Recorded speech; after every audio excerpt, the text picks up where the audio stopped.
Scar threw his own brother off a cliff. Jafar used magic to take over a kingdom, and Shan Yu kept an entire empire in fear by saying just a few words. These villains didn't apologize or flinch or cry for redemption. They were bad to the very end. But now we get villains with very stupid motivations, misunderstood trauma patients, and evil that is scared of being evil. We have been robbed. But how did we allow this? Why do modern villains suck so much? To understand why modern villains suck, we need to remember how great they used to be. Back then, villains were forces that carried entire movies on their shoulders. You didn't need a 10-minute flashback to know who they were. You saw and felt it even before they said anything. In Mulan, Shan Yu's first appearance is the stuff of legends. The film opens with a shot of the Great Wall, calm, orderly, and untouchable. Then, a hawk dives out of nowhere and knocks a soldier in the head. Grappling hooks fly over the edge, and Huns climb up the wall. A guard who first sees him panics and lights the signal fires. Now all of China knows you're here. Then Shan Yu walks into frame, picks up a flag, tosses it into the fire, and says, "Perfect." That's it. He wants people to know that he has arrived because he isn't afraid of anyone or any challenge whatsoever. That single act defines him as a character with balls. It hasn't been said yet, but you know this ought to be the villain. It's in his stillness, his confidence, and in the way he looks, bulky and with eyes like those of an extremely venomous snake. Talk about judging a book by its cover. And that was another thing with classic villains. You can tell by their design, voice, and general appearance that they were evil. The villains of that era understood presence. Shan Yu. Shan Yu barely moves or speaks, yet he commands the whole tone of the film. You see it in the soldier's panic, in the dark colors swallowing the sky, and in the hawk circling above him. Before he even reaches the hero, he's already changed the world. Another strength of villains like him lies in what they don't need. No justification or lesson, just conviction. You know exactly what drives him: domination, power, and the thrill of proving his might against China's greatest wall and emperor. Every appearance reinforces that. When he asks his men, "How many men does it take to deliver a message?" and they answer 1, he smiles, and the second man is shot without another word. That kind of confidence shapes the entire story around it. But if that's not convincing enough for you, then maybe Jafar's shenanigans would explain better. So, you remember Jafar, right? Well, in case you don't, he is the antagonist in the 1992 movie Aladdin, the royal vizier who hides his hunger for power behind fake obedience. While the Sultan worries about Jasmine's marriage, Jafar spends his nights chasing legends. He's already corrupt when we meet him. Out in the desert, he hires a thief named Gazim to find a golden scarab. Once Gazim delivers, Jafar joins the Haves, summons the Cave of Wonders, and orders him inside despite the warning. The cave swallows the thief whole, and Jafar and his parrot Iago are not moved. Gazim was obviously less than worthy. Together, they're a perfect reflection of evil. One loud, the other quiet, but both are very dangerous. He continuously hypnotizes the Sultan to get what he wants, and when he discovers that the diamond in the rough is a street rat named Aladdin, he disguises himself as a frail old man to trick him into retrieving the lamp. The moment Aladdin hands it over, Jafar tries to kill him. What are you doing? Giving you your reward. Your eternal reward. One thing you would notice about Jafar is how every failure of his makes him darker and what he is willing to do to get what he wants. This is why, when Jasmine exposes his lies, he doesn't apologize. Instead, he attempts to hypnotize the Sultan again, and once his deceit is revealed, he escapes, steals the lamp, and becomes the genie's new master. His wishes twist Agrabah into a nightmare. He forces the Sultan to bow, enslaves Jasmine, and turns into a sorcerer drunk on control. Do you notice what has been happening so far? Do you see how Jafar's evil escalates? This is how true villains act, instead of softening to the point of redemption. That's what made him iconic. His story never begs for sympathy. His ambition grows until it destroys him, and his villainy never fades before the fall. And that's the key between these villains: clarity. You always knew what they wanted, how far they'd go, and what they were willing to sacrifice for it. Shan Yu and Jafar wanted power, and they didn't need trauma to justify it. Their evil wasn't about sympathy, but choice. They chose to be this way, and that made them fascinating. Modern villains often fail because they've lost that spine. They have replaced willpower with excuses and conviction with confusion. The point is, these guys had balls, and you might not understand the importance of that fully, but look at how highly rated the movies they appeared in were. Now, look at the movies of today. These abysmal ratings already say a lot about modern villains, but let's take things a little further. Maybe we're wrong, but Minions would probably have been more loved if Scarlet Overkill knew how to villain right. The movie builds her up as the world's first female supervillain, but when it's time to prove it, she spends more energy flaunting her husband's gadgets than making anyone terrified. Having charisma is one of the most important features of a great villain, and Scarlet has this. Even Megamind talked about the significance of this when he stressed about presentation. However, this isn't enough. If it ends in just how your villain presents themselves, it is pointless. Unfortunately, this was the case for Scarlet. Every scene is about how stylish, clever, or empowered she is supposed to be, rather than what she actually does. The film wants her to be iconic, but she talks about being bad more than she ever shows it. The greatest supervillain of all time? Shan Yu dares the Emperor to send his strongest armies, just to make a point about his strength, and Jafar hypnotizes his Sultan to seize power. Scarlet, on the other hand, strikes poses, gives speeches, and sends brainless minions to steal the crown. Villains used to let their actions do the talking. Now, they narrate their ambition like they're in a self-help seminar. That's one of the first signs of what went wrong. The old rule of storytelling, show, don't tell, has been discarded. When you explain why you're scary, you stop being scary. The next issue runs deeper. Modern villains lack clear or reasonable goals. Professor Callahan from Big Hero 6 is a perfect example. He begins as a man of intellect and mystery, a mentor figure who commands quiet respect. However, his intelligence fades the moment his true motive is revealed. His plan revolves around revenge against Alistair Cray, the businessman he blames for his daughter's disappearance during an experimental portal test. It's a motive grounded in grief, but what he does with that grief makes no sense. Instead of using his genius to find his daughter, he uses it to destroy Cray's company. He doesn't even stop to consider that she might still be alive, despite having access to the same technology that caused her disappearance. What's crazy is that Callahan would have done better if they had not even forced a motivation on him. They should have just made him like Jafar or Shan Yu, who wanted power. He would have been a more formidable obstacle to Hero and the other superheroes.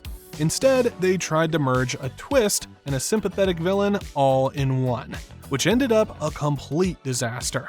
Seriously, man, what really happened to our villains? Unfortunately, it gets even crazier because the worst kind of villains today are those that are redeemed without even earning it.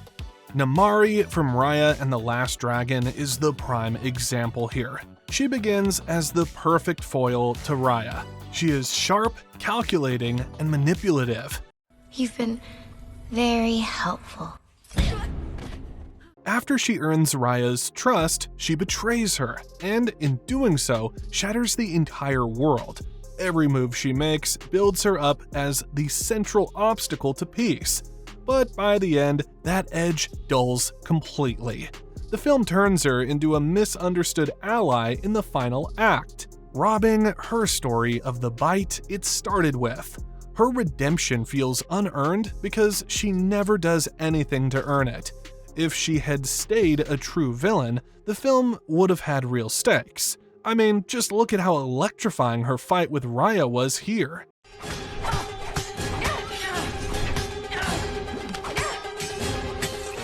The sound effect, the stakes, the cinematography, everything was on point. Seriously, they should have just let Namari be evil.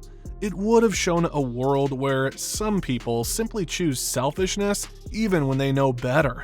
Her mother's influence could explain her motives, but not excuse them. That kind of moral choice, that awareness of her own cruelty, would have made her terrifying and believable. However, the movie completely wraps everything up in unearned forgiveness. Namari goes from betrayer to partner without paying the emotional cost. A fairly similar problem happens with Te Kā in Moana.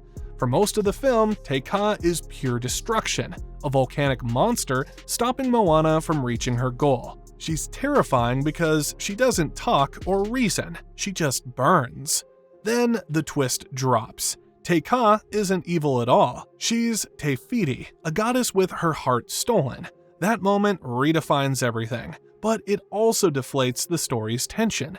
Someone once joked that Te Fiti is a creature which had something stolen from it and threw tantrums until it got it back. He's not wrong.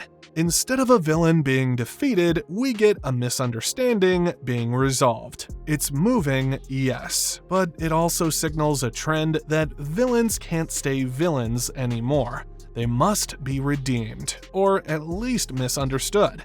It's as if the modern story structure is afraid of moral clarity. Evil can't just be evil. It has to be a cry for help. And when they aren't redeemed, they often arrive too late to matter. Zurg from Lightyear suffers from this. Zurg's reveal comes so late that his story never gets a chance to breathe. The film builds him up as a mysterious threat. Then, suddenly, he's a future version of Buzz? Older, bitter, and misguided. Instead of heightening the conflict, it waters it down. His villainy turns into a therapy session about accepting failure. By the time you understand him, he's already defeated. There's no space for dread or suspense. A good villain should force the hero to grow by challenging their beliefs. However, if your villain wants to be redeemed, there's nothing to challenge. If they arrive too late, there's nothing to build. And if they talk more than they act, there's nothing to fear. That's the problem with modern villains. But how did we get here? Why did animation studios start creating these awful villains? The answers are actually uncomfortable and not something you might be ready to hear. However, once you see the pattern, it's hard to unsee. Studios, especially Disney, don't want to admit it, but the reason they have ruined our villains or gotten rid of them entirely is because of fear. They are scared of how audiences will respond to truly evil villains. Studios now build stories in an age of constant feedback, online outrage, family blogs, and social media debates that dissect every frame. The result is anxiety disguised as inclusivity. Writers are told to humanize every antagonist, to make sure no one feels left out or judged. So instead of Shan Yu wiping out the whole of China, we get Namari second-guessing her evil nature. Instead of Scar plotting murder, we get Te Kā needing a hug. Pilar Núñez Delgado, a professor of literature, calls this overprotection. She says creators are shielding the audience from the truth, which includes cruelty, selfishness, and deceit. But we already know these bad things that studios are trying to hide. She also argues that children can handle fear. They've always been able to. Classic villains didn't traumatize them, but taught them that evil exists and can be beaten. That's what made those stories powerful. Now, studios avoid moral discomfort like it's bad for business. Well, because it actually is to them. Animated films today are built for global audiences, markets that prefer balance and positivity. Evil doesn't translate well across cultures, but redemption does. It's cleaner, easier to market, and politically neutral. A villain like Jafar or Shan Yu might be iconic, but they're hard to modernize without offending someone. Anna Garalone, a scholar, argues that this trend has stripped stories of their symbolism. Villains used to represent the shadows of human nature: envy, pride, and greed. They gave moral shape to fear. But now, those symbols are replaced by metaphors. That's why a movie like Raya and the Last Dragon feels hollow despite its beauty. There's tension, but no danger, because everything is fixable, forgivable, and explainable. There's also a creative fatigue at play. Writing pure evil takes guts and effort. It forces a writer to explore darkness without apology. That's risky. It requires vision and confidence, something hard to find in today's corporate storytelling. A villain like Shan Yu or Jafar demands narrative courage, a willingness to let the bad guy win for a while, and to let the audience feel uneasy. Studios don't like unease. They prefer resolution. Audiences should leave smiling, rather than questioning. But that's the irony. The old villains made heroes shine. The darker the threat, the brighter the redemption. Without that, heroism loses meaning. A villain who's misunderstood doesn't test courage. And while compassion is noble, it doesn't stir the blood or make you sit up in your seat. Psychologist Jamie Burke says this change reflects society's push toward nuance, that children should learn to see the world as complex, not divided into good and bad. That's a fair point, but nuance shouldn't erase threat. You can understand evil without excusing it. Even within the creative teams, there's fear of finality. Classic villains died. Scar was devoured, and Shan Yu was blown up by fireworks. These moments carried weight because they ended something. They showed consequence. Now, villains either vanish, reform, or learn a lesson. Nothing ends, as if people don't die in real life, whether they are good or bad. Look, don't get it twisted. This isn't about wanting more violence or cruelty. We just want honesty. These stories once embraced the idea that fear can teach resilience, that bad things exist, and that courage matters. Whereas modern films want to skip the pain and jump straight to healing. But healing without hurt means nothing. The truth is simple. Modern animation has the tools to create unforgettable villains, but not the courage. It's not the audience who is softened, but the storytellers. Thankfully, there are still some modern villains doing us proud. And the crazy thing is, they have usually come from mostly two studios: Sony and DreamWorks. These guys have refused to join the likes of Disney in pussifying their villains. Hence, in 2022, DreamWorks gave us Jack Horner, one of the antagonists in Puss in Boots: The Last Wish. Jack is a ruthless hoarder of magic who wants one thing only: the wishing star, so he can become master of all magic. He says it plainly, and he never wavers. He runs Horner's Bakery as a front and travels with an enchanted bag that contains a phoenix, unicorn horns, Excalibur, and more. And he uses them without restraint and with so much glee. He treats lives as expendable. His conscience exists as a literal character, the ethical bug, and Jack rejects it at every turn. The film uses that device to test if there's any empathy in him, but there isn't. He ignores pleas, escalates whenever challenged, and keeps pressing toward the wish.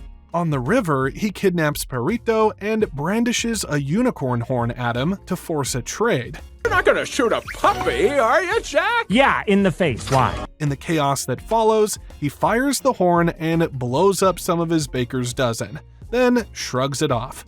Later, when most of them have died, mostly because of him, he cracks a joke about not being able to make a pie without losing a dozen men.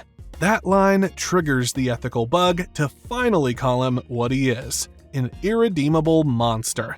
And Jack answers by mocking the bug's stammer and flicking him off his shoulder. Jack continues in his wickedness right to the moment when he was swallowed whole by the sinking star. There was no remorse, no lesson learned, just pure unadulterated evil, exactly the way we like it. Then you have Death in the same movie. The wolf who stalks Puss from the shadows is everything modern villains are afraid to be. Quiet, deliberate, and merciless. The film teases him like a force of nature. From the first time one of his twin scythes draws Puss's blood, the audience feels what Puss feels. Fear. Real, paralyzing fear. Every appearance cuts deeper than the last, and every whistle in the dark intensifies his threat. He's the embodiment of mortality and consequence, haunting a hero who has wasted 8 lives without learning a thing. The brilliance of Death lies in how he completes the story thematically. He's truth personified. He forces Puss to face everything he's run from: arrogance, recklessness, and fear of meaninglessness.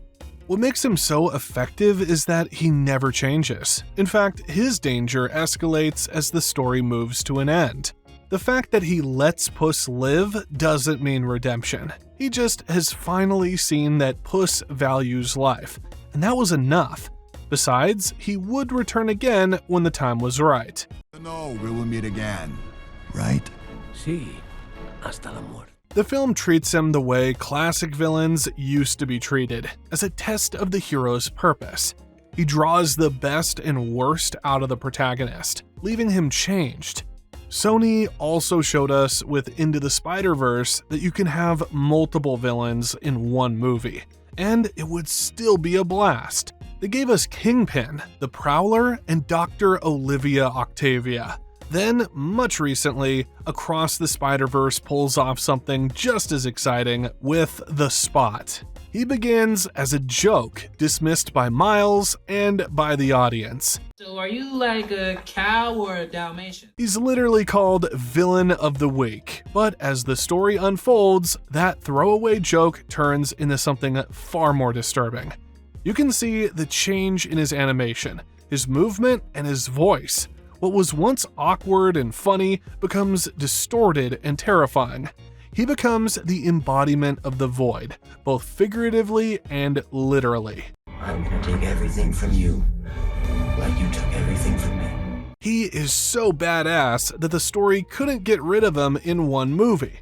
Miles and the others haven't even figured out how they would get rid of him yet.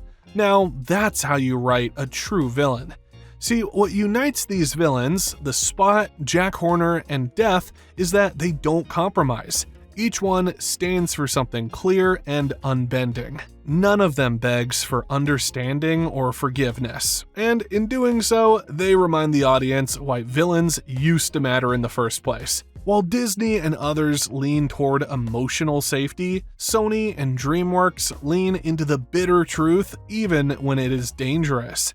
Their villains feel unpredictable, alive, and unfiltered. They let bad guys be bad, and in doing so, they create iconic villains. Need proof that smart villains still exist? Just look at Sony and DreamWorks. They're still showing everyone how it's done. This video here confirms that.